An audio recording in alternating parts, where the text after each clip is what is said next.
Big individual differences in the timing of puberty. So like I said, for girls, the average age is about 12 and a half. For boys, it's about 13, but there's a pretty large range there, as early as 10 for some people. Heredity has been shown to play a pretty large part in the timing of puberty. So identical twins tend to start puberty at about the same time, and that's true even if they have been adopted or something like that. But nutrition, exercise, and particularly body fat also contribute particularly to the timing of a woman's menarche or puberty. Essentially, menarche will start whenever the body has acquired enough fat. And so girls who are overweight actually tend to have their menarche earlier than girls who are of a normal weight, and girls who are underweight tend to have the latest menarche.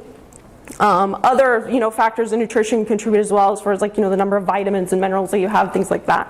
Probably partly because of nutrition, socioeconomic status also plays a role in the onset of puberty. Typically lower socioeconomic status is correlated with a later onset of puberty, probably due mostly to poor nutrition. But that also could be factors like stress contributing to that as well. There are some ethnic differences. African American girls tend to have menarche earlier than Caucasian girls, for example, and there's other ethnic differences. Very similarly to socioeconomic status, the development of a particular country can contribute to onset of puberty as well. So an industrialized nation where you have access to lots of food, for example, and you have good health care, that tends to be correlated with earlier puberty compared to more developing nations that don't have access to all those resources. Early family experiences can also play a role.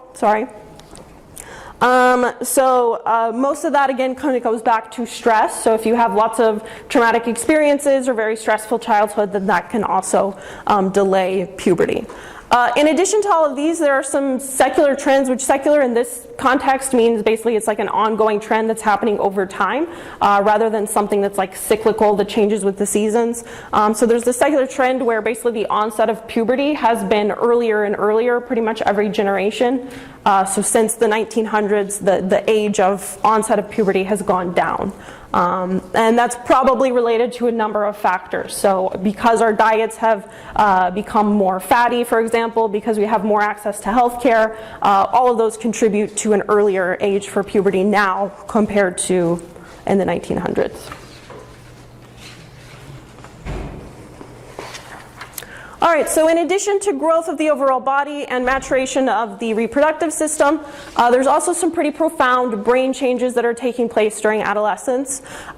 So we've kind of talked a few times about the prefrontal cortex being one of the last areas of the brain to fully develop. And it is through adolescence that the prefrontal cortex is finally being pruned.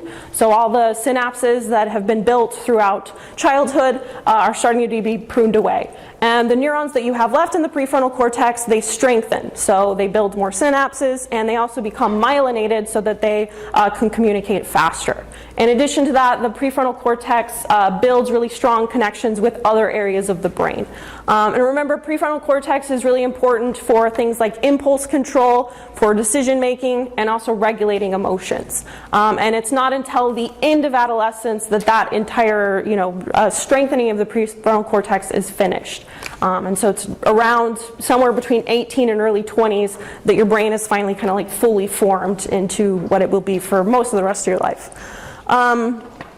So that contributes to gains in executive functioning, reasoning, problem solving, and decision making, and those are gradually getting better and better over the course of adolescence. However, these networks are still developing, and so all of those skills of inhibition, planning, they're not fully mature. They're not what they will be once you reach adult levels. And so because of this, you actually see an increase around the time of adolescence in sensation seeking. And that also actually relates to the fact that the adolescent brain responds more strongly to certain neurotransmitters than it will as an adult. So the neurotransmitter dopamine, for example, I can't remember if we've talked about that directly in this class or not, but you may have heard of dopamine as like being involved in your reward system. It's one of the ones that's involved in like drug addiction, things like that. So your brain during this adolescent period is kind of more sensitive to that dopamine and other excitatory neurotransmitters. What that means means is that teenagers or adolescents, they tend to emphasize reward over risk. So if they're trying to make a decision about to engage in some behavior, if it's going to be drug use or reckless driving or risky sex behaviors, whatever it might be, they tend to focus on the rewards or the positives that could come out of that and not really think too much about the risks, which leads obviously to a lot of risky behaviors, which is sometimes just sort of catch-all phrase for that is sensation seeking. And so it's during this adolescent period you have this increase in sensation seeking. It kind of levels off throughout adolescence and then around 22 drops back down. You do have less impulsivity, so your impulsivity is kind of going down across adolescence, but you have that increase in sensation seeking. That leads to this kind of unchecked drive for novelty. So again, it's during this time teenagers are often engaging in some really risky behaviors, at least partially because of the way that their brains are developing.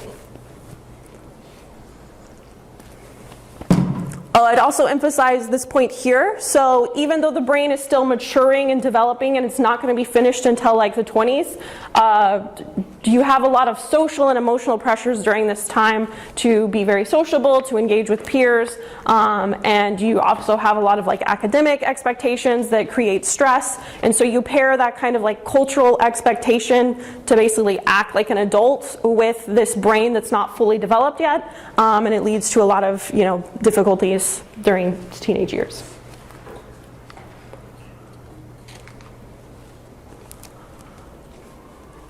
In addition to the brain changes, there are also some changing states in the sleep cycle of teenagers or adolescents.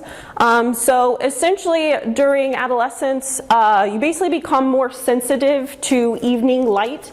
So normally whenever you're in childhood and also when you're in adulthood, as the sun starts to go down and it gets darker, that triggers the release of something called melatonin in the body, which whenever melatonin builds up, you get tired and you fall asleep. But during adolescence, you're more sensitive to that kind of evening light, so you have less melatonin being produced during the first few evening hours when it's starting to get dark. And so what that means is that adolescents tend to have a biological clock that's making them go to sleep later.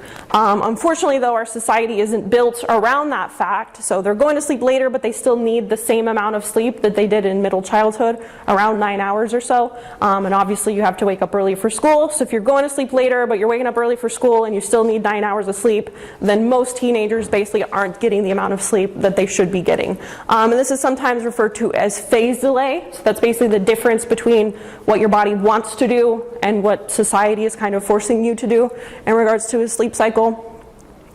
Part of that is influenced by puberty and some of the hormonal things that are going on.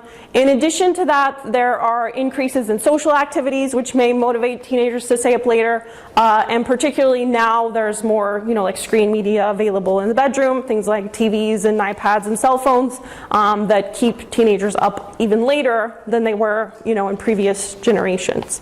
And so all of this leads to a sort of chronic lack of sleep during adolescent years for a lot of teenagers.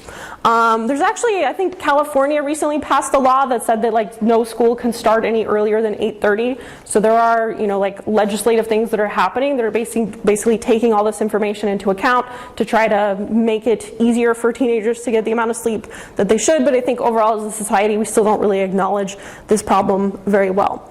And lack of sleep, of course, can lead to all kinds of issues. It impairs executive function, cognitive and emotional self-regulation.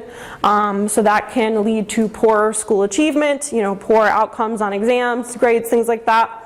It also affects mood, so it leads to more anxiety and depression, and then that can also contribute to those high-risk behaviors. So if your executive functioning isn't working, then you're going to be even less likely to make good decisions. You pair that with all the brain changes that are going on and all the other things going on in adolescence, and it makes sense that teenagers tend to do some kind of stupid things. So.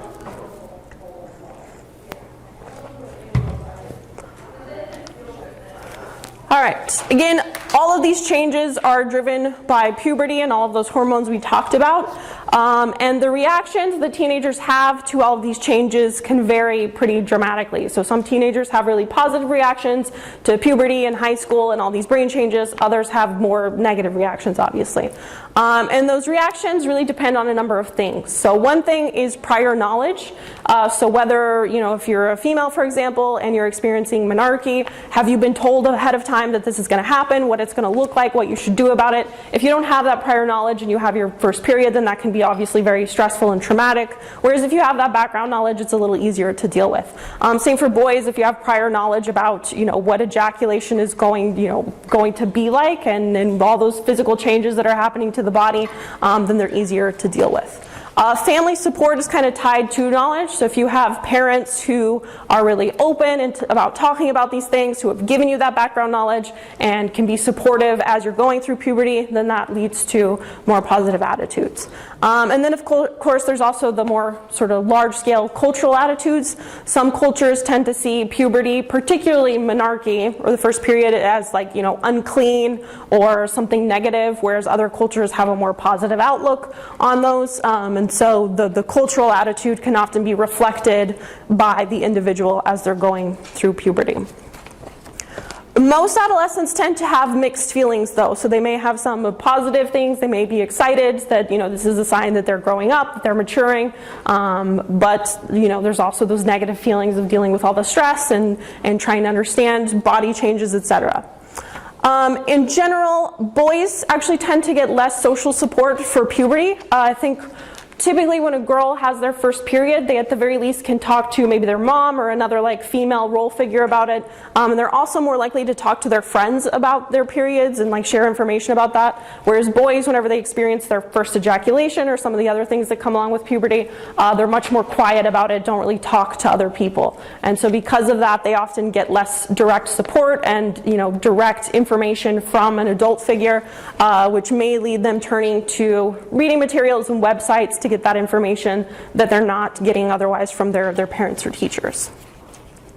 There have been some generational improvements in this. So compared to 50 or 100 years ago, parents are much more open about discussing sexual maturity and puberty, things like that. And so adolescents now, compared to 50 years ago, are typically more informed about puberty and about all those changes they'll go through. I'm sure all of you know there are certain cultures that celebrate puberty with some sort of initiation ceremony, whereas in the U.S. and most Western cultures we don't typically have that. And so that can also make it difficult, I think, in the U.S. to really discuss puberty and talk about it openly, because we don't see it as this big thing that we should be celebrating like other cultures do. And so all that contributes to kind of the reactions that someone might have to the changes they go through.